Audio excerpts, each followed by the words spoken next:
Like everywhere in the world, Chinese audiences love scary ghost stories. But, as unfair as it is, this genre is banned in China. A movie with ghosts in it will never get green light for release, which means it won't make it to streaming platforms, let alone theaters. On a brighter note, a person can get used to anything, and fans of the ghost genre have learned to enjoy the very atmosphere of their favorite movies and their specific tricks. As to the fact that any supernatural phenomenon eventually gets a rational explanation, people don't seem to care much about this. Strange talk about Heishiling takes place in the city of Heishiling in the early years of the Republic of China.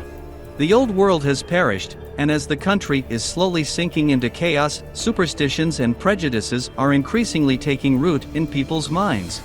An investigator by the name of Lu Sanmu comes to Heishiling to shed light on two mysterious murders. It doesn't take him long to identify a potential perpetrator. It's a local undertaker, Zhao Laohan. But the problem is, no one can find a reasonable explanation for his strange behavior. The only clue is an old legend about the ghost of a girl who drowned in a local river. At first skeptical about that whole folklore stuff, Lu Sanmu soon starts to see and hear weird things. In terms of both the plot and the atmosphere, Strange Talk About Heishiling reminds you of another online horror, Mukden Funeral Shop. The déjà vu is amplified by the fact that these movies share the same lead actor, Prince Lu.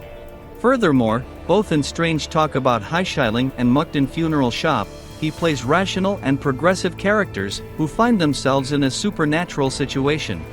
Curiously enough, in both films, the intrigue is unfolding on its own, while the protagonist remains on the sidelines. In terms of viewer involvement into the story, it's a dubious choice, at best. Although the movie has an alright plot, you can't figure out who you're supposed to emphasize and connect with. You as a viewer are left on the outside of the story.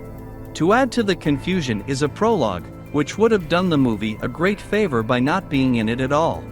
In addition to having the most ridiculous special effects that you can imagine, the prologue contains flash forwards to what happens later in the movie. It was done to pique the viewer's interest, but ends up having a disorientating effect.